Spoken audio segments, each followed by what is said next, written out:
सुप्रभात आप सबको। जैसा कि मैंने पिछले ही वीडियो में कह रखा था कि हमारी आने वाली जो वीडियो है काफ़ी महत्वपूर्ण होगी। तो आज का चर्चा का विषय है लोक प्रशासन का उद विकास, इवोल्यूशन ऑफ पब्लिक एडमिनिस्ट्रेशन। लोक प्रशासन विषय का उद विकास पढ़ने से पहले दो तीन बातें हैं जो मैं आपको पहले स्पष्ट कर देना चाहता हूँ। जैसा कि हम लोग जानते हैं कि लोक प्रशासन विषय का अध्ययन जो है राजनीति विज्ञान के अध्ययन से ही प्रारंभ हो गया था। कहने का मतलब ये है कि हम लोग लोक प्रशासन विषय का अध्ययन तब से कर रहे हैं जब से राजनीति विज्ञान का अध्ययन किया जा रहा है। मतलब प्रारंभ में क्या थी कि राजनीति विज्ञान और लोक प्रशासन ये दोनों विषय को एक साथ कंबाइंड रूप से अध्ययन किया जाता था।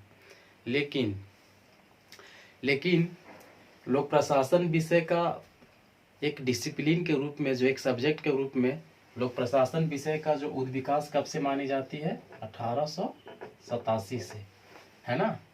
लोक प्रशासन विषय का एक विषय के रूप में, एक अलग विषय के रूप में कब स्थापित हुई? 1887 से, है ना। तो ये बातें स्पष्ट हो गई।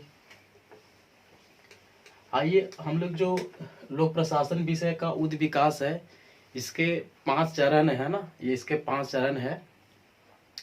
तो 5 चरणों को हम, उस चरण में क्या क्या बातें रखी गई, किन किन विद्वानों ने अपनी क्या क्या विचार रखे, इसके बारे में जानते हैं।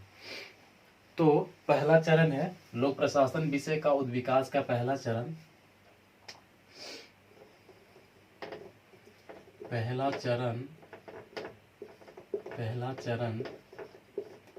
पहला चरण का काल 1887 से लेकर के 1926, 1887 से लेकर के 1926 के बीच माना जाता है। और इस चरण का नाम क्या है? राजनीति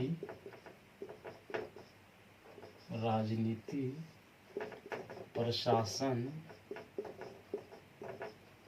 का द्विविभाजन।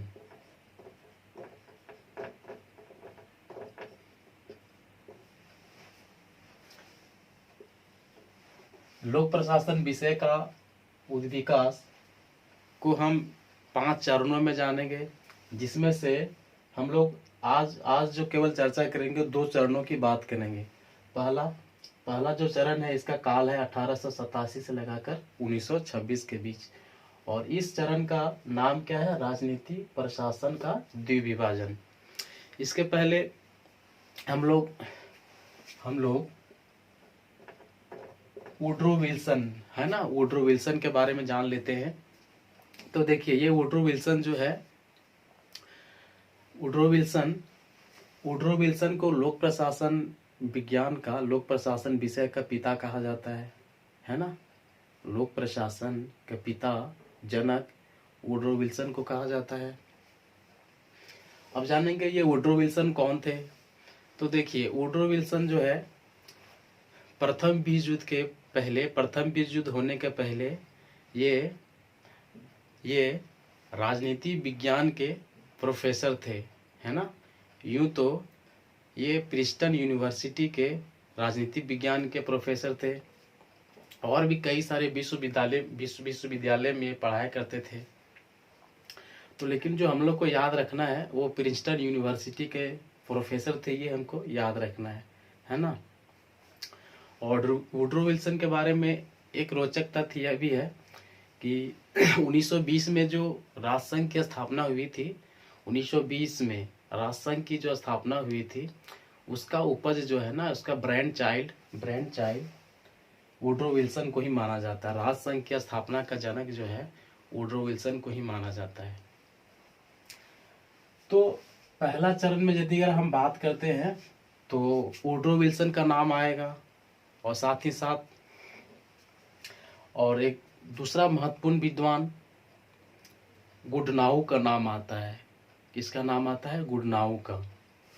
तो आइए पहला चरण की हम बात करते हैं पहले वुड्रो विल्सन का। तो इन्होंने सबसे पहले क्या, वुड्रो विल्सन जो है सबसे पहले राजनीति और प्रशासन को अलग करने की बात कही थी। वुड्रो विल्सन राजनीति व प्रशासन को अलग करने की बात कही थी, और वो इस बात को रखने के लिए इन्होंने एक मैगजीन आती थी, है ना, एक मैगजीन आती थी जिसका नाम था पॉलिटिकल साइंस क्वार्टरली, है ना। ये क्या थी? मैगजीन थी। ये क्या थी? मैगजीन थी। और इसी मैगजीन में उन्होंने अपना लेख लिखा, द स्टडी ऑफ एडमिनिस्ट्रेशन। कब लिखी? 1887 में। पॉलिटिकल साइंस क्वार्टरली ये मैगजीन थी, है ना। इस मैगजीन में उसका एक लेख छपा जिसका नाम था द स्टडी ऑफ एडमिनिस्ट्रेशन 1887 में। और इस लेख में इन्होंने यह कहा, सर्वप्रथम यह कहा कि राजनीति और प्रशासन को अलग होनी चाहिए, है ना। राजनीति और प्रशासन दो अलग अलग विषय में विभाजित करनी चाहिए, है ना। इसका जोरदार इन्होंने समर्थन किया और उन्होंने यह तर्क दिया कि राजनीति का अध्ययन जो है कौन करते हैं? राजनीतिज्ञ का काम है।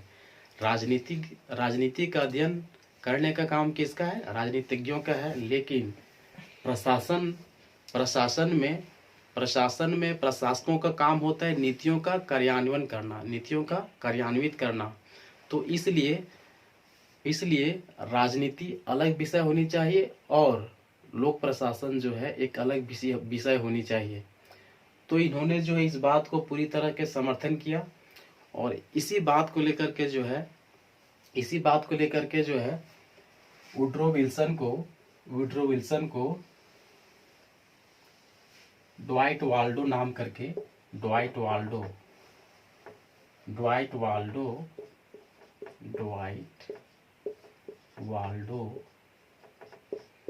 नाम करके एक विद्वान थे।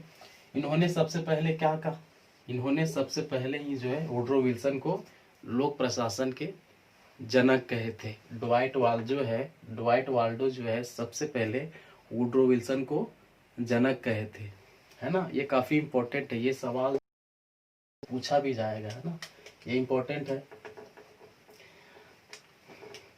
दूसरी बात ये कि हमने जो एक पहला चरण में एक दूसरा विद्वान का नाम लिए थे, फ्रैंक जे गुडनाउ, है ना। फ्रैंक जे गुडनाउ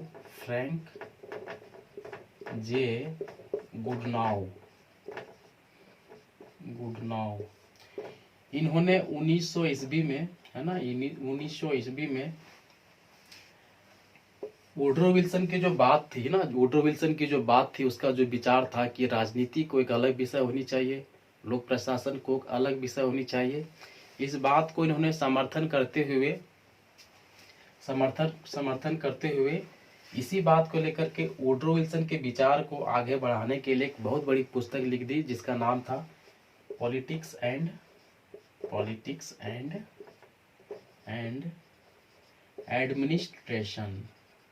एडमिनिस्ट्रेशन। यह जो बुक थी, यह जो किताब थी, कब लिखा था इन्होंने? फ्रैंक जे गुडनाउ जो है 1900 ईस्वी में पॉलिटिक्स एंड एडमिनिस्ट्रेशन में लिखा, है ना।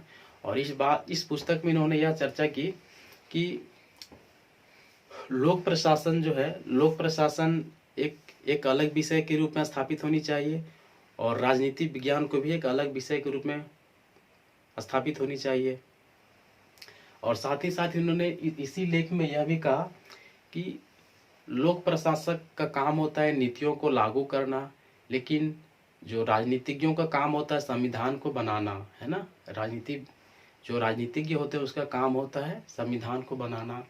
और साथ ही साथ उन्होंने यह भी तर्क दिया कि संविधान बनाने का काम किसका है? राजनीतिज्ञों का है, लेकिन कानून को कार्यान्वित करने का काम किसका है? प्रशासकों का, है ना। उसको लागू कराने का काम प्रशासकों का है ना। तो ये 3-4 बातों को बता करके जो है इन्होंने पूरी तरीके से यह स्पष्ट कर दिया कि लोक प्रशासन और राजनीति विज्ञान ये दोनों को अलग अलग विषय के रूप में स्थापित होनी चाहिए, है ना। तो ये तो बात हो गई है ना। अब हम लोग जानते हैं कि जैसे ही जब कोई विषय की, जैसे ही जब कोई सब्जेक्ट जो अलग विषय के रूप में स्थापित होती है ना, तो एक अपना एक सब्जेक्ट होती है, उसका अपना एक बुक होनी चाहिए। तो इसी का समर्थन करते हुए L D white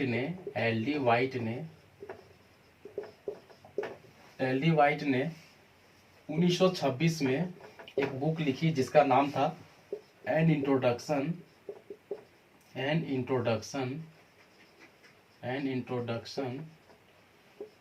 to the study of public administration, है ना। लोक प्रशासन को एक अलग विषय के रूप में स्थापित करने के नाम पर जो है एल डी वाइट ने एक अलग पुस्तक लिखी जिसका नाम था an introduction to the study of public administration. तो ये थी पहले चरण की बात। और एक सबसे महत्वपूर्ण बात है ना, ये जो वुड्रो विल्सन की मांग थी कि प्रशासन और राजनीतिक विज्ञान को एक अलग विषय के रूप में स्थापित होनी चाहिए। तो इसकी मांग को जो है विल्सोनियन पुकार कहा जाता है। क्या कहा जाता है? विल्सोनियन पुकार। इसी का अंग्रेजी में नाम है विल्सोनियन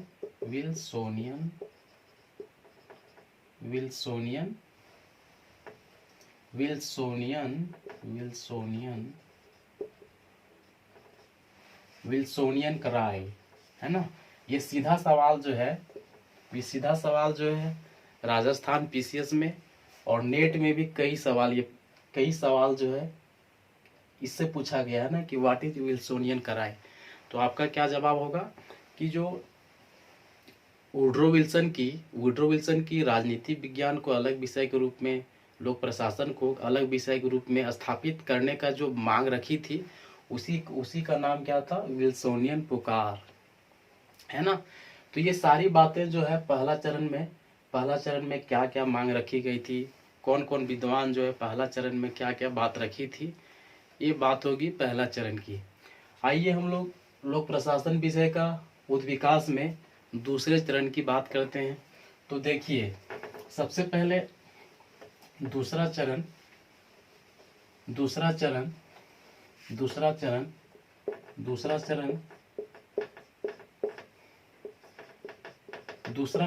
की यदि अगर हम बात करें तो इसका काल था 1926 से लगाकर 1937, है ना, 1937।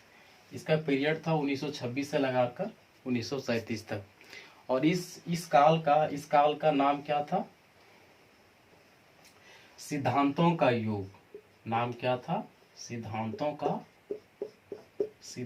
का युग। The era of principal.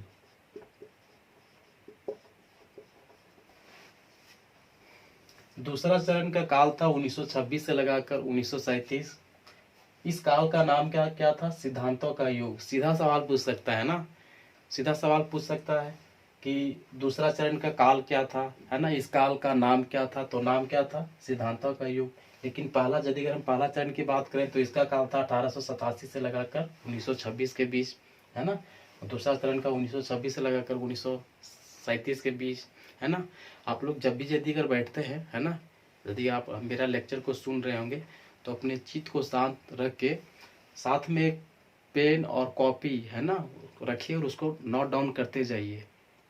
क्योंकि यह जो टॉपिक है ना, यह सवाल जो है इस पे कई बार जो है पीसी में पूछा जाता है ना।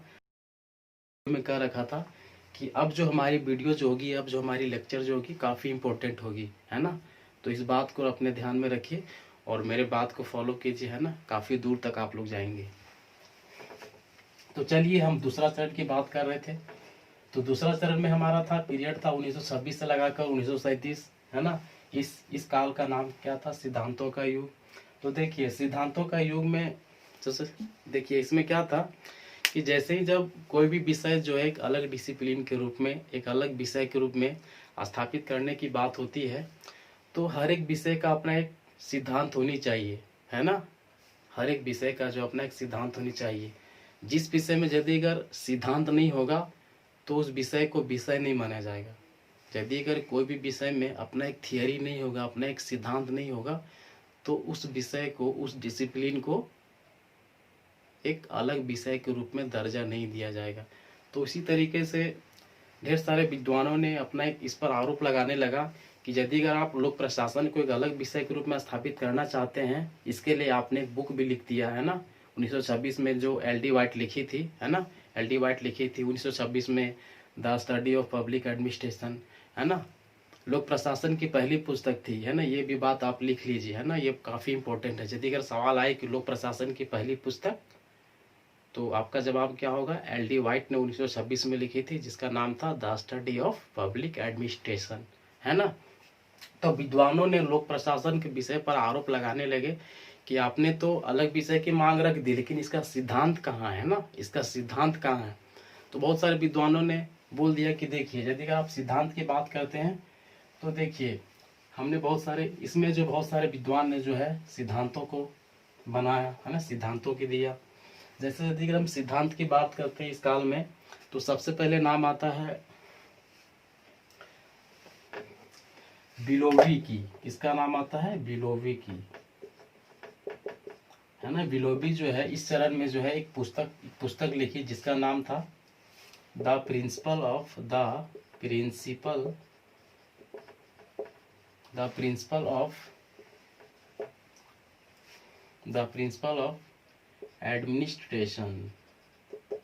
एडमिनिस्ट्रेशन, है ना। The principle of administration. इन्होंने इस पुस्तक में लोक प्रशासन विषय के सिद्धांतों को दिया, है ना, सिद्धांतों को दिया, जिसका नाम था द प्रिंसिपल ऑफ एडमिनिस्ट्रेशन। और दूसरी जो है ये देखिए, ये सवाल जो है ना, इस बार को जो नेट हुआ था नवंबर में, जो 1-2 महीने पहले जो हुआ था हमारा नेट में, ये सीधा सवाल पूछा गया था, है ना। मिलान करने दे दिया गया था। इसमें बहुत सारे विद्वानों का नाम अलग दिया था, पुस्तक नाम दिया था, जिसमें से ये बिलोवी था ना, बिलोवी भी था। तो ये बिलोवी का पुस्तक का नाम क्या था, द प्रिंसिपल ऑफ एडमिनिस्ट्रेशन। ये सवाल नेट में पूछा गया, है ना, हाल ही जो 2020 में हुआ था, इसमें ये सवाल पूछा गया, है ना, ये सवाल पूछा गया, इसको आप याद कर लीजिए। तो देखिए, दूसरा सिद्धांत की यदि हम बात करें तो 1937 में जो है 1937 में दो महत्वपूर्ण विद्वान, जिसका नाम था उर्विक व गुलिक, इन्होंने एक दूसरा सिद्धांत दिया, द पेपर्स ऑन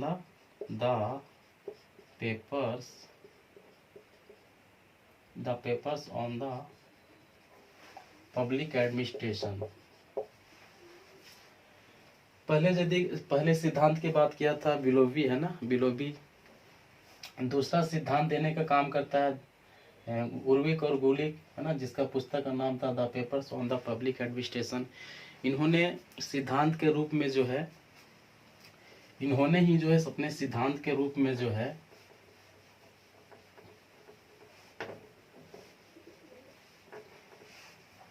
इसी पुस्तक में, है ना, the papers on the public administration में जो है पॉस्कॉर्प सिद्धांत को दिया, पॉस्कॉर्प सिद्धांत को दिया। यूं तो देखिए, इसमें जो है टोटल यदि वर्ड को हम गिनेंगे, टोटल वर्ड लेटर को गिनेंगे, तो क्या है, इसमें 8 है, लेकिन 8 नहीं है ना, इसमें देखिए, इसमें यदि अगर पूरा नाम बात करें तो P for planning, O for organising, S for staffing, D for directing, CO ये दोनों कमांड है ना, CO for coordinating, R for reporting, B for budgeting, है ना। ये सिद्धांत जो है किसने दिया, लूथर गुलिक और उर्विक ने। ये इंपॉर्टेंट है ना, इस सीधा सवाल पूछ दिया जाएगा कि पॉस्कॉर्प सिद्धांत को किसने दिया, तो आपका क्या जवाब होगा, गुलिक, है ना, गुलिक और उर्विक ने दिया। तो ये सिद्धांत दिए, है ना, ये सिद्धांत दिए। और तीसरा जो है इसी चरण में तीसरा जो विद्वान है, जिसका नाम है हेनरी फ्योल, हेनरी फ्योल, जिसका पुस्तक का नाम था the general and industrial administration.